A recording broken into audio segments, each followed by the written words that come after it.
सोचो, अगर इंटरनेट ही ना हो, कोई गूगल नहीं, कोई सोशल मीडिया नहीं, कोई ऑनलाइन शॉपिंग नहीं, लगता है नामुमकिन है ना। अब सोचो कि ये दुनिया एक बहुत बड़े साइबर अटैक की वजह से गायब हो जाए। हमारा सारा डेटा, हमारे पैसे, हमारी पर्सनल जानकारी, सब कुछ गया।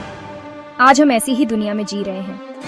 हर रोज हैकर्स दुनिया भर के कंप्यूटर सिस्टम्स को तोड़ने की कोशिश करते हैं। गवर्नमेंट्स, बिजनेसेस और आम लोग सब खतरे में हैं। साइबर युद्ध असली है और इसमें बहुत कुछ दांव पर लगा है। साइबर सिक्योरिटी की दुनिया में हमारे पास रेड टीम होती है। इन्हें एथिकल हैकर्स समझो। ऑर्गेनाइजेशंस इन्हें हायर करती हैं ताकि बुरे लोगों से पहले ये उनके सिस्टम्स की कमजोरियां ढूंढ सकें।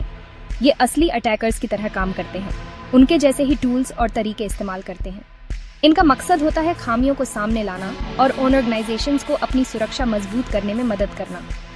साइबर दुनिया की रेस में आगे रहने के लिए रेड टीम्स बहुत जरूरी हैं।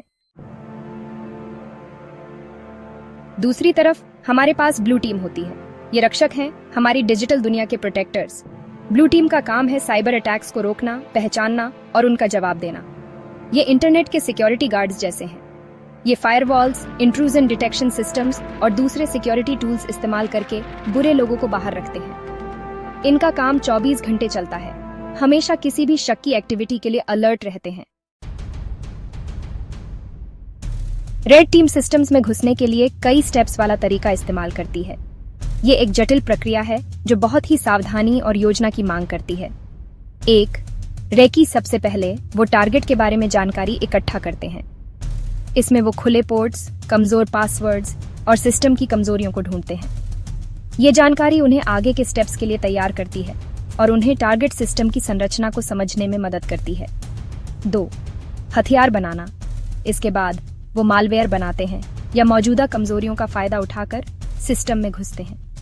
मालवेयर को इस तरह से डिजाइन किया जाता है कि वो टारगेट सिस्टम में बिना पकड़े घुस सके और अपना काम कर सके।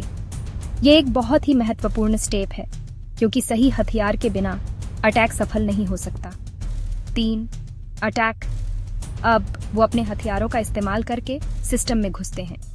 अक्सर वो किसी खास इंसान या एप्लीकेशन को निशाना बनाते हैं ताकि वो सिस्टम में आसानी से प्रवेश कर सकें। इस स्टेप में फिशिंग अटैक्स और सोशल इंजीनियरिंग का भी इस्तेमाल किया जा सकता है। 4, सिस्टम में फैलना। एक बार अंदर घुसने के बाद वो नेटवर्क में घूमते हैं। उनका मुख्य उद्देश्य कीमती डेटा या कंट्रोल करने लायक सिस्टम्स को ढूंढना होता है। इस स्टेप में वो नेटवर्क के विभिन्न हिस्सों में घुसपैठ करते हैं और अपनी पकड़ मजबूत करते हैं। 5, डेटा चुराना। अंत में वो जरूरी डेटा चुराते हैं और उसे अपने कमांड सेंटर भेज देते हैं। ये डेटा बहुत ही संवेदनशील हो सकता है और इसका गलत इस्तेमाल किया जा सकता है। इस स्टेप में डेटा को एनक्रिप्ट करके भेजा जाता है ताकि उसे ट्रैक करना मुश्किल हो। ब्लू टीम, जो साइबर सुरक्षा की अग्रिम पंक्ति में होती है, का मुख्य उद्देश्य है नेटवर्क और सिस्टम्स को सुरक्षित रखना। ब्लू टीम इन अटैक्स से लड़ने के लिए कई स्ट्रेटेजीज इस्तेमाल करती है। ये टीम हर समय सतर्क रहती है और किसी भी संभावित खतरे का सामना करने के लिए तैयार रहती है। सबसे पहले बचाव। वो फायरवॉल्स, एंटीवायरस सॉफ्टवेयर और अन्य सुरक्षा उपायों का उपयोग करके अटैकर्स के लिए अंदर आना मुश्किल बना देते हैं। ये उपाय एक मजबूत सुरक्षा दीवार की तरह काम करते हैं जो बाहरी खतरों को रोकते हैं, और मजबूत पासवर्ड्स का इस्तेमाल करके अटैकर्स के लिए अंदर आना मुश्किल बना देते हैं। फिर पहचान।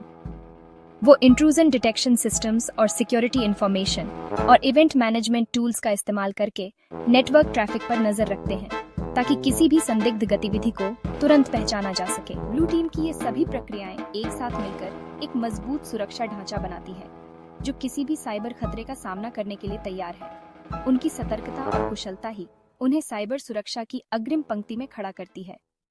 ये कहानी है एक बैंक की जो एक साइबर हमले का सामना कर रहा है। एक बैंक की कल्पना करो जिसके सिस्टम्स फाइनेंशियल ट्रांजैक्शन से भरे हुए हैं। हर सेकंड लाखों रुपए का लेन देन हो रहा है। बैंक के सर्वर पर हर समय भारी मात्रा में डेटा का आदान प्रदान होता है। अचानक ब्लू टीम की स्क्रीन पर एक अलार्म बजता है।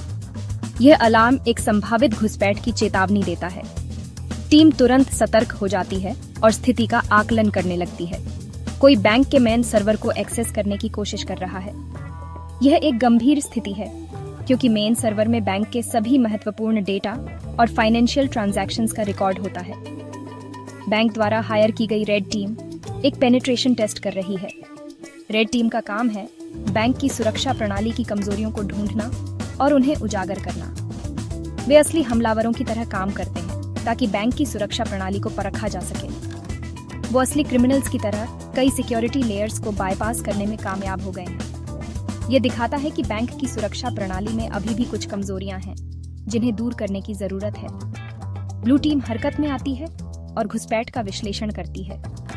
वे यह जानने की कोशिश करते हैं कि हमलावर ने किस रास्ते से घुसपैठ की है और उसे कैसे रोका जा सकता है। वो जल्दी से काउंटर मेजर्स लगाते हैं, कॉम्प्रोमाइज्ड सर्वर को अलग कर देते हैं और रेड टीम को सेंसिटिव कस्टमर डेटा एक्सेस करने से रोकते हैं। यह एक बहुत ही महत्वपूर्ण कदम है क्योंकि अगर हमलावर को डेटा तक पहुंच मिल जाती तो बैंक को भारी नुकसान हो सकता था। बाल बचे, लेकिन ब्लू टीम जीत गई। उन्होंने समय रहते हमले को रोक लिया और बैंक के डेटा को सुरक्षित रखा। बैंक का डेटा सुरक्षित रहा और दोनों टीमों ने नकली अटैक से बहुमूल्य सबक सीखा। इस अनुभव ने उन्हें और भी सतर्क और तैयार बना दिया है ताकि भविष्य में किसी भी साइबर हमले का सामना कर सकें। साइबर वॉरफेयर का भविष्य की एक झलक। साइबर सिक्योरिटी का भविष्य रोमांचक और चुनौतीपूर्ण दोनों है। आर्टिफिशियल इंटेलिजेंस या एआई अटैकर्स और डिफेंडर्स दोनों के लिए एक महत्वपूर्ण भूमिका निभाएगा। एआई से चलने वाले अटैक तेज, ज्यादा सोफिस्टिकेटेड और पकड़ने में मुश्किल होंगे। हालांकि एआई का इस्तेमाल हमारी सुरक्षा को बढ़ाने के लिए भी किया जा सकता है, जिससे खतरे का पता लगाना और उसका जवाब देना ऑटोमेटिक हो जाएगा। क्वांटम कंप्यूटिंग एक और खतरा पैदा करती है जो हमारे डेटा की सुरक्षा करने वाले एन्क्रिप्शन को तोड़ सकती है। जैसे जैसे हमारी टेक्नोलॉजी पर निर्भरता बढ़ती है, वैसे वैसे साइबर सिक्योरिटी का महत्व भी बढ़ता है। महत्वपूर्ण इंफ्रास्ट्रक्चर से लेकर पर्सनल डिवाइसेस तक सब कुछ कनेक्टेड है। एक कामयाब साइबर अटैक के विनाशकारी परिणाम हो सकते हैं। जरूरी सेवाओं को बाधित कर सकता है, वित्तीय नुकसान पहुंचा सकता है और यहाँ तक कि राष्ट्रीय सुरक्षा को भी खतरा पैदा कर सकता है। साइबर सिक्योरिटी में निवेश अब एक विकल्प नहीं है, यह एक आवश्यकता है। साइबर दुनिया में आपकी जगह जंग में शामिल हो। साइबर सिक्योरिटी प्रोफेशनल्स की मांग आसमान छू रही है। इस चुनौतीपूर्ण और फायदेमंद क्षेत्र में रुचि रखने वालों के लिए अनगिनत अवसर हैं। चाहे आप टेक में माहिर हो या अभी शुरुआत कर रहे हो, साइबर सिक्योरिटी की दुनिया में आपके लिए जगह है। आप एक डिफेंडर, एक एथिकल हैकर या एक सिक्योरिटी एनालिस्ट हो सकते हैं। साइबर सिक्योरिटी का भविष्य कुशल प्रोफेशनल्स की एक नई पीढ़ी पर निर्भर करता है। क्या आप इस चुनौती को स्वीकार करेंगे?